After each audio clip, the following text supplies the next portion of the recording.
And now, it's Boomer Life, lifestyle discussion designed to make your life more engaging, meaningful, and complete. Celebrating the baby boomer generation, this is Boomer Life on CIL 650.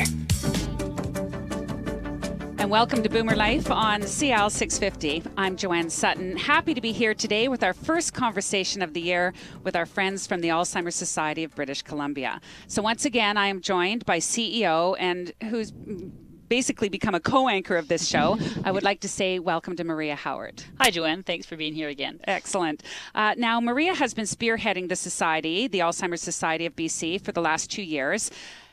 Plus, her decades of leadership in the healthcare sector and commitment to operational excellence fit with the Society's ambitious goals. And those are goals that have grown out of the increasing number of people who face a dementia diagnosis in this province.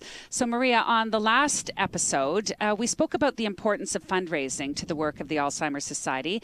We touched a little bit about your holiday giving program with the Society's Director of Resource Development, Patrick Estee. We also spoke with Mario Gregorio, who lives with dementia and who does a lot of great work volunteering for the Society.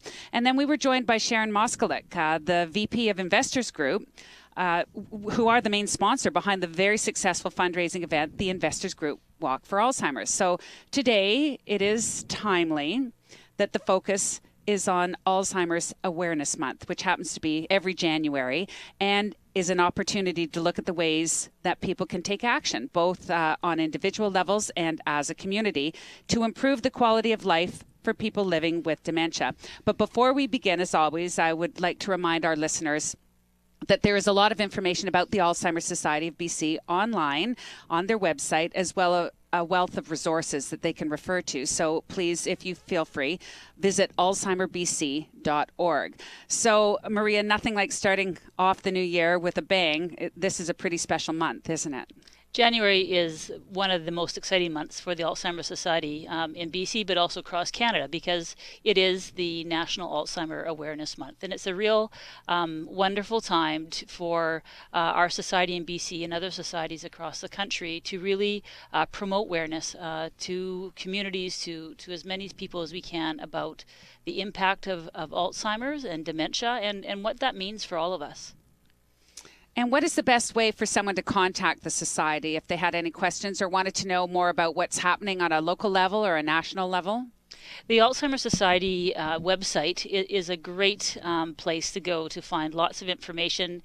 It lists lots of educational information about people wanting to better understand about dementia and Alzheimer's. It has connections to our 15 different resource centers across the province. Our Dementia First Link helpline is located there. It's really a place that people can go to browse, to begin to learn more, or even to formulate the questions that they may have about better understanding what's happening, because they still might not be feeling comfortable to put up their hand publicly and ask for help. And ask a question. Exactly. I'll give you that number for the dementia helpline. It's 1-800-936-6033. And it's really great to know that the first call can actually be made directly to the Society for more information. But going back to Alzheimer's Awareness Month, which is January, can you talk a little bit about what it is and what the goals are this year? Well, every year when we have our Alzheimer Awareness Month, we have a theme. And the theme this year is being a dementia friend.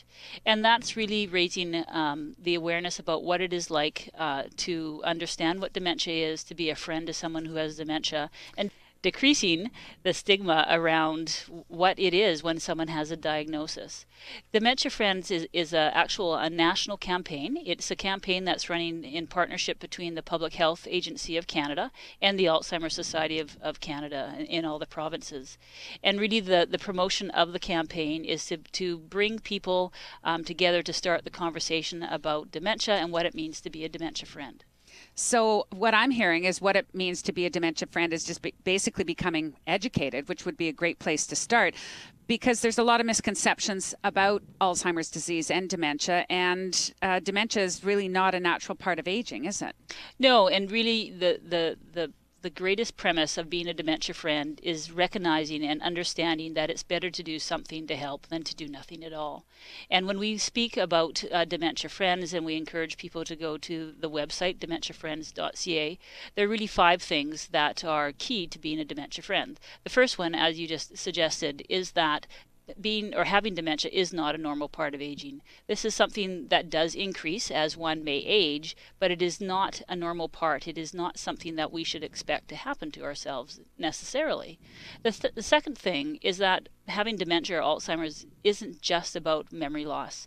It does impact so many other elements of an individual in terms of their capacity of cognition and mobility, their decision making, their personality. It can impact many different elements of an individual, and it touches everybody differently. So while two people both may have memory loss, it doesn't necessarily mean that everything else that they're going to experience is going to be the same.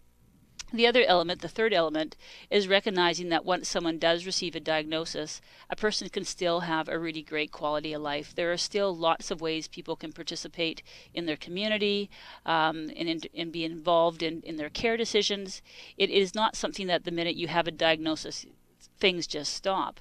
And I think that attaches really well into the fourth element of being a dementia friend, is that people are still people. People are still their own individuals. They have a legacy, they have interests, they have things that they've loved to do. That individual does not change because of the diagnosis. The way that person interacts may begin to change over time as the disease progresses, but that person is still a person, and we always need to remember that. We want to see the person before we see the diagnosis or the label.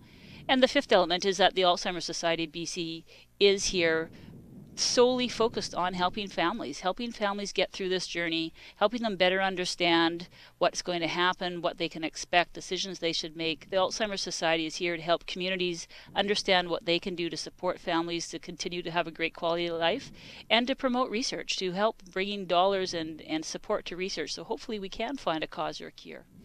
Well, it sounds like a significant part of becoming a dementia friend is really about understanding and having empathy for people who are on that dementia journey. So on today's show, to start us off, we're going to be speaking with Victoria Schuster. She's a young woman whose father was diagnosed with dementia, and it prompted Victoria to become an Alzheimer's advocate in her school. And you're familiar with Victoria's story. Victoria is wonderful, and what is so exciting about Victoria, beyond her energy and her passion and her drive to make changes, is that she is a young person.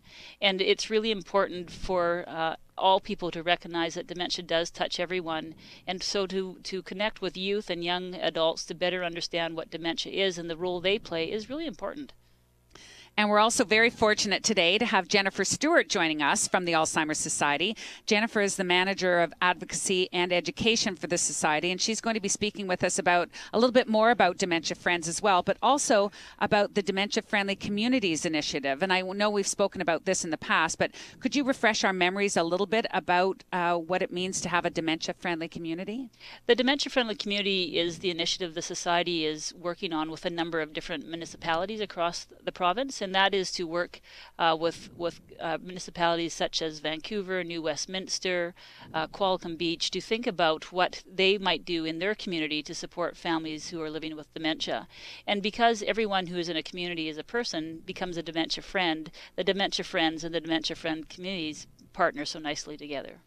And also on today's show, we're going to be discussing another way that you can get involved with the Society. A little bit of fundraising, but not specifically fundraising. It's more a sense of community as well.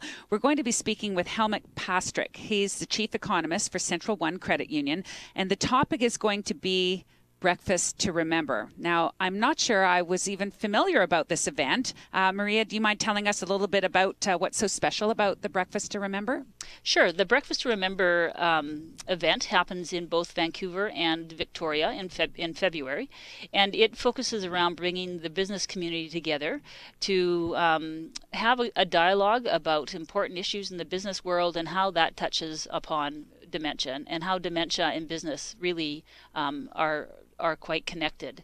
So we often have very influential business speakers come and talk to the business community, and we also reach out to individuals who have been experiencing dementia to share their story and help us all again understand how this touches on us, whether it's in our work life or in our personal life.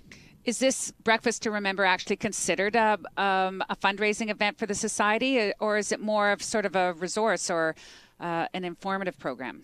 It's both, but it is predominantly a fundraising event. Corporations can purchase tables and sponsor tables and come to the event, and we fundraise through that. But it's also, again, raising awareness to another group of individuals who may have not thought about how dementia may touch down into the business community. So, Maria, January is Alzheimer's Awareness Month, and traditionally, we'd be speaking about the Investors Group Walk for Alzheimer's at this time, because I think in the past it was always scheduled for January. But that's all changed, hasn't it? It has, and we talked about this right in our last session show before Christmas with Investors Group. Typically, we've had the walk at the last Sunday of the January, but this year we're moving the walk to Sunday, May the 1st, and that's really to try and align as many walk for Alzheimer's across the country as best as possible. So this year the walk will be in a number of different locations around the province, as it always has been, Sunday, May the 1st. And we are encouraging people to register early. And in fact, if you go to the website and register early before January 22nd, we're going to have a draw for a $500 air voucher with WestJet. Oh, that's just perfect. So can we do all that on alzheimerbc.org? You can go to the web and it will connect you, or you can go to the microsite, which is walkforalzheimers.ca. So as always, I look forward to hearing more from our guests today, and I hope you do as well. Stay with us. The conversation will continue about the dementia journey in just a moment on Boomer Life on CL 650. Celebrating the baby boomer lifestyle. This is Boomer Life on CL 650.